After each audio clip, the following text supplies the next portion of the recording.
Hey everybody, welcome to episode 6. With any luck, this will be our last one for this radio because we're really in the home stretch here. We've got our power supply completed. There's just a few more things I need to do to get it ready to connect to the chassis. But I want to walk through what I've done from the power supply perspective. And then the next segment here will be connecting it to the radio and seeing if it fires up. So just as a refresher, we do have our transformer mounted on the side. I did mount it differently. My original design had this pointing inward. I have it pointing outward, and that is because I needed some room inside, which you'll see in a moment. But basically down here I have my my 5-volt rail. It's really 6.3 volts, and the transformer specs call that you tie 5 and 7 together and 6 and 8, and then my connections come off of these two wires right here, and that feeds my 1.5 filament circuit. Okay, same thing's true on the 120 side. So on the 120 side, basically the transformer calls that you tie for 120 50-60 cycles, you tie 1 and 3 together and 2 and 4. Now what I'm doing is I'm running the actual 90 volt power supply off of 1 and 4, and then I'm running my AC off of 2 and 3. Okay, that makes sense? Again, I have to make sure I maintain a good knowledge of where the hot line is going, the black line. That has to be the line that goes into the power supply. If I reverse it, not going to be a good story. So I've got that in place. I've also mounted a fuse in here, my power cord, and I have a ground lug which will end up going to the radio. Right now that's just a wire. I've also put a little sticker on here warning about the voltage. Let's take a look at the back. Taking a look at the back, you'll see I've got loads of wires coming out of here. So these go to my 90 volt supply. These two. These two go to the dial light, right? And that's going to be the white LED. Okay? And then right here is the 1.5 volt supply. These two wires go to the switch. Really simple, right? This is how the radio is going to power on. Taking a look inside, I was really careful to make sure I don't mix up the power section with this section, and I mean the high voltage power section. So just taking a quick look in there. Let's see if we can get zoom in pretty good there. Alright, so I have these two boards mounted. I have this is the 90 volt board, this is the 1.5 volt board. Here's my fuse, here's my line coming in, and I've got everything neatly tie wrapped so nothing juggles around. Here's the ground wire. We'll tilt this back so you can see it. There's our ground wire right there. I've got a lug there. That's all good. And I've also indicated here, let's see if we can zoom so you can see that, indicated what the wires are. Right? So I've got my A plus is blue, my A minus is white, my B plus is green, my B minus is blue, my yellow LED negative side is yellow, and the green LED side is positive. Okay? And because I have everything marked here on the back side, there shouldn't be any surprises. But because I'm going to use Molex connectors on this, it doesn't really matter. They're only going to fit one way. But essentially, our power supply is complete, and I could theoretically plug this thing right in now and test it. I did leave some leads here sticking up for test points. So let's see if we can get in there. So right here, I have a lead sticking up, and there's one right here. And there's also one here, and then one right here. And that's how I can attach my my meter to it when I fire it up and measure it. I've already fired up the 1.5 volt side, and I'm getting about 1.4 with the two LEDs. That's without the load though. So once I get this connected to the radio, I'll have to do that again and just readjust that pot. But I know I'm not going to blow the tubes up just by powering it on. So that much I know. So this power supply is complete. You can see I stained the box just to make it look old and make it match the radio. And now all we really have left to do here is mount it to the wooden block, like I told you I would, which is right here. That's going to be simple, just like that. And I'm going to put my Molex connectors on here. I'm also going to do the same thing under the radio, and we're going to be good to go. From a radio perspective, the power on-off switch volume pot had four lugs on it. It was a let's see, double pole single throw switch. So I'm only going to use one side for the power in this thing. So that's really all we need is power up the radio, and all these connections take over. So I'll show you the bottom of the radio before I connect everything. So that's where we're going to go. We're going to put some connectors on here and get this thing ready. So I shall be back. Just to give you a visual of what this is going to look like once it's installed, it's going to be something like this. This will probably move over just a little bit. That's going to be what our power supply looks like, and it'll be completely detachable. If someone wants to restore this back to a farm radio, it won't be me. Alright, I'll be back. Okay, we're getting down to the wire here, being able to do a power up test. We haven't done it yet. So let me identify the wires that I've got here. So this pair of wires goes to the power, AC, 120 volt, controlled by the switch right here. Okay?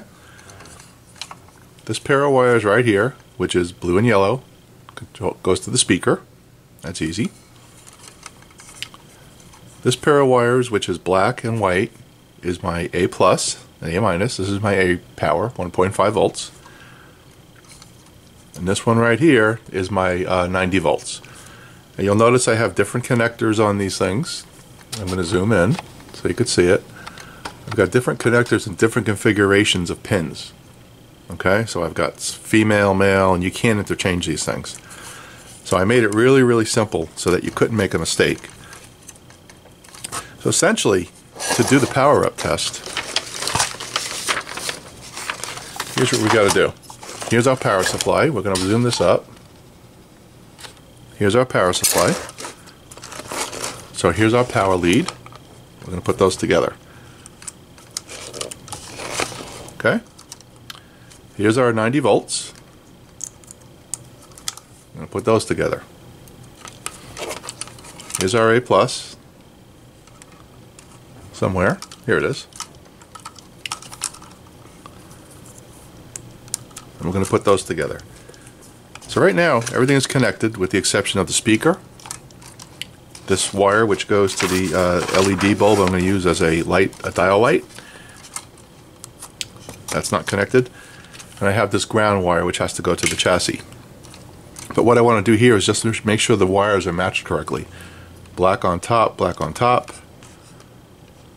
blue and blue. That's good. These are black, so it doesn't matter. And nothing here. So this thing is actually connected right now. And if I was a brave soul, I would try to do a power up. I don't know, guys. What do you think? You think I should be brave and try it? Well, I think before I do that, I probably want to connect this ground wire, though, just to be safe. Right? So I'm going to just make a few preparations here, and then we will see what we do about trying this thing out. Alright, I'll be right back. Okay, folks, we're about to power this thing up for you. I did an initial power up, and I've got a few problems I need to tackle, which I'll walk through with you. So right now, the radio is plugged in, power switch is off. I want you to listen and see if you can hear what's coming out of the speaker right here. You hear that 60 cycle hum coming out of the speaker with the power switch off? Something ain't right. That's okay, we'll get to that in a minute. Let's power the radio on. Before I do that, one more thing I want to explain. Sorry, I connected my meter to the filament string under the radio, and I was severely under voltage. So I was getting like 6 volts instead of 14.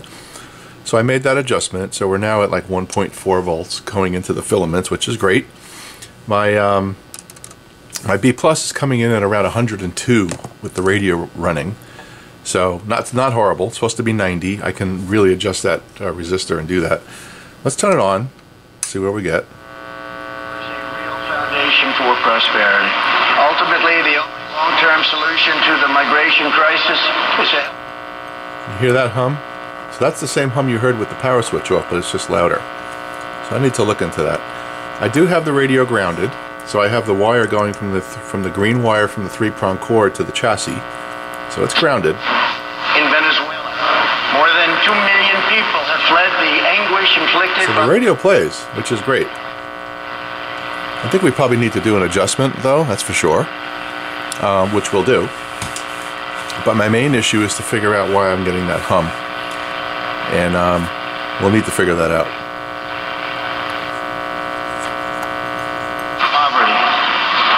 Virtually everywhere. But good news is on the first power up, our power supply seems to be working.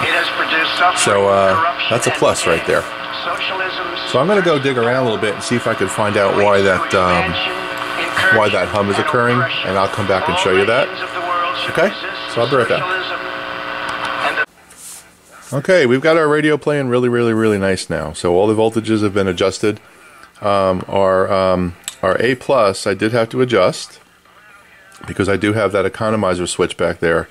So when I put the whole thing together, I was only getting like 6 volts going to the filaments. That's been adjusted. My B plus I'm getting about 102, which is acceptable for now. And you'll see the radio plays real nice.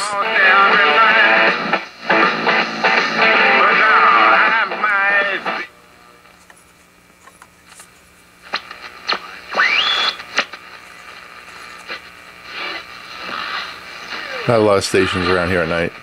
The Jesus that you give say, and God how to say it, that your people shall be blessed. In the name. So basically, what's left to do here is an alignment, and make sure that we've got all that correct. But I think the radio is generally restored at this point. Sounds good. Plenty of volume, and we're playing out of this power supply that we built, which when you close the cover, looks like so. How cool is that? So, I don't think you need to see how I'm going to mount it in the cabinet. I'll do that off camera and maybe start the next episode with that and show you what it looks like. But essentially, this radio is restored. I did have one problem that I want to share with you. So, when I first plugged it into the wall, I was getting a hum. All right? And when I turned the radio off with the power switch, I still had the hum very low through the speaker. How could that be, right? So I checked all of my connections, and said, okay, what could that be? So what I ended up doing is taking my meter, setting it to AC, and going between the neutral and the ground. I was getting like 1.2 volts, and you shouldn't get anything between neutral and ground in your house. I went to a few different sockets, same thing. So that's why I'm getting hum. So I need to call an electrician and see what that's all about. But right now I have the radio connected to the Variac, and there's no hum here. It's solid. Okay? And if you remember, when I was working on the Crossley, I was getting a lot of hum, which I couldn't explain. Now I think I could explain it. So I'm going to have to look into that really seriously and look at the circuit and see if something's not right. But aside from that, I think we're good to go. Radio's good. Power supply works well. Now we just mount it in the cabinet, and we'll come back and show you what that looks like. So that's the series, guys. If you'd like, if anybody's interested, I'll put the schematic for the power supply up so you can see what it looks like. Really nothing magical here, right? It's a very standard, tried and true configuration of 90 volts and 1.5. And I've added a few things like the LED, no big deal, and got my fuse holder and transformer and all that stuff. But that's the way it's going to go. All right. One last thing I'll do is I'll put a Molex connector on this ground lug as well, so that you can disconnect the ground and disconnect the entire power supply without having to unsolder wires. So we'll do that as well. But I think that's going to wrap it up for this episode. All right. So that's about it for now, and I will see you guys in the next episode when we bring the Crosley back. The good old Crosley 124. Okay? Have a great night, folks. Thank you. Take care.